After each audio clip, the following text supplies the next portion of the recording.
the President of the United States.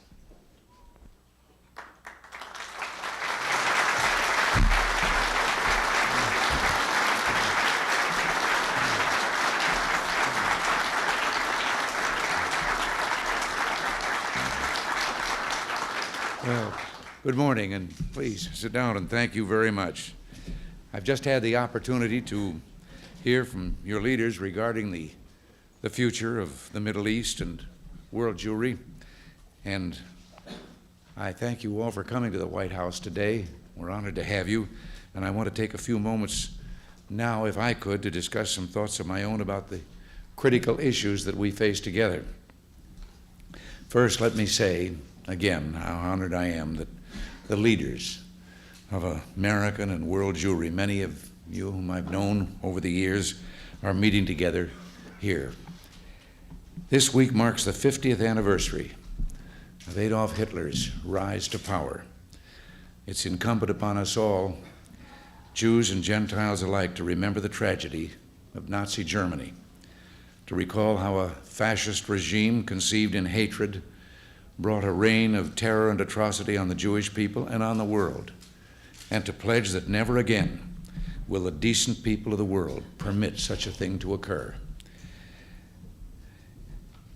Never again can people of conscience overlook the rise of anti-Semitism in silence. Americans can be proud, I think, that our government is moving forward to build a memorial in our nation's capital to commemorate the Holocaust. Those who perished as a result of Nazi terror, millions of individual men and women and children whose lives were taken to so senselessly, must never be forgotten. I'm aware that in April, American Holocaust survivors and their families will gather in Washington to thank our country for what it has done for them. And this gathering should touch the heart of every American. You know perhaps better than I that the defeat of the Third Reich did not present a final triumph over bigotry and prejudice. Even today in the free world, we hear of swastikas painted on synagogues, of holy books and scrolls desecrated by hoodlums, and of terrorist attacks. We see Jewish schools in Europe forced to employ armed guards to protect children, and many congregations, even in this country, hiring guards to protect worshiping during the high holy days. These things bear witness that the fight, even in the free world, is not yet won. In totalitarian societies, and particularly the Soviet Union, Jews face even greater adversity. Despite the rights enumerated in the Soviet Constitution and in the Helsinki Agreements, Soviet Jews are denied basic rights to study and practice their religion, to secure higher education and good jobs, or to emigrate freely. Heroic men and women like Anatoly Sharansky, who openly proclaim their Jewish pride and desire to emigrate, are subjected to brutal harassment and imprisonment. But just as Soviet Jews will not forget their own heritage nor abandon hope for freedom, we will not forget them. We will not, as the Western democracies did 4 days ago, turn a deaf ear to distant pleas for help. There are those who suggest that a new era of improved East-West relations is possible because the new Soviet leadership shares Western tastes. Well, yes, we're told that Mr. Andropov drinks scotch and fine French wines and listens to jazz and rock and roll and reads Western literature. Frankly, it doesn't appear to have affected Soviet policy in Poland or Afghanistan. But make no mistake, we seek better relations with the Soviet Union. We pray for the day when all Soviet citizens will enjoy basic human liberties, improvement in that area, and the Kremlin knows this would do much better for East-West relations. My administration has persistently maintained pressure on Soviet authorities to live up to their agreements. Specifically in the CSCE Review Conference, our representative Max Kampelman has continued to raise not only the emigration issue, but also to challenge those Soviet internal practices which deny Soviet Jews and other citizens as well their basic human rights and violate the letter and spirit of the Helsinki Accords. Secretary Schultz has also discussed these issues with Foreign Minister Gromyko. Those of us who believe in better relations with the Soviet Union yet at the same time value freedom and human decency, we've made it plain now we want deeds, not rhetoric and repression from the new Soviet leadership. We've had enough of words. There's no better way for them to begin than by releasing the prisoners of conscience in Siberia and restoring Jewish emigration to the levels of the late 1970s. And I might add, they could give us an accounting of one of mankind's true heroes, Raoul Wallenberg. Let me now turn to a third item that I wanted to discuss with you, the Middle East. America's commitment to Israel remains strong and enduring. And again, I ask you to focus on deeds. Since the foundation of the State of Israel, the United States has stood by her and helped her to pursue security, peace, and economic growth. Our friendship is based on historic, moral, and strategic ties, as well as our shared dedication to democracy. We've had disagreements, as would be expected, between friends, even between good friends. Our friendship continues, however, and there should be no doubt that America's commitment to Israel's security remains as it always has been.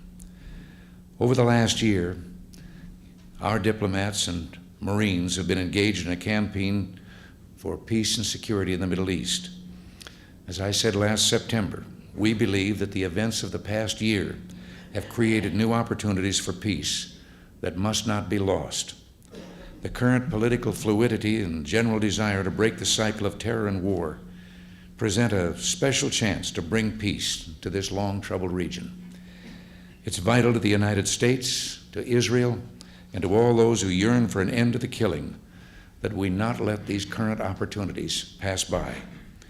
The proposals I made to build an enduring peace are strongly rooted in the history of the region and are designed to promote negotiations that will achieve a solution acceptable to all the parties. They're based on an historic U.S. commitment to Israel's security. They reaffirm the Camp David Accords, which deem that peace must bring security to Israel and provide for the legitimate rights of the Palestinians. Our proposals are founded on the Camp David process and United Nations Security Council Resolutions 242 and 338, which produced the region's first meaningful peace treaty, ending the state of war between Egypt and Israel. Israel and Arab leaders must take the necessary risks for peace to take root and bloom if we're to succeed. It is riskier to do nothing, to let this time pass with no tangible sign of progress. We share with Israel three goals in Lebanon: a speedy withdrawal of all foreign forces, a strong central government for Lebanon with jurisdiction over all its territory, and full and effective guarantees that southern Lebanon will no longer be used as a staging ground for terrorist attacks against Israel. To achieve these goals will require negotiating flexibility by all of the parties. With respect to the broader peace process, again, great courage and some risk will be required on both sides. Israel must be prepared to engage in serious negotiations over the future of the West Bank and Gaza. As I've stated previously, the most significant action demonstrating Israel's good faith would be a settlements freeze. On the other hand, King Hussein should step forward, ready to negotiate peace directly with Israel. Each of these steps is independent but related, and for all three, the time to act is now. The fight against anti-Semitism, the struggle for Soviet Jewry, and the search for peace and security in the Middle East require courage, sacrifice, and tenacity from all parties. There are ample excuses for those who do not share our goals or dedication. But if history is the guide, those who see opportunities for peace and pursue them, who see injustice and condemn it, who fight for liberty, will in the end prevail. We're making the future in which our children will live. Only the courage to act will ensure that it is a more peaceful, secure, and free world. The Talmud tells us the day is short, the work is great. You don't have to finish the work, neither are you free to desist from it. And also from the Talmud, for God could find no vessel which was full of blessing as shalom. peace. America knows God's blessings. Our cup truly runneth over. We seek only to share the blessings of liberty, peace, and prosperity. Now, my schedule is such, I wanted to hear further from you with regard to your views. I had, as I say, a brief opportunity before our meeting here, your leaders. But I am going to have to depart, but I am leaving Mr. Fairbanks of the State Department, Ms. McFarland of the National Security Council, my National Security Council, what discussion that we can have, and I assure you that I will get a complete record from them. So again, I say thank you and shalom.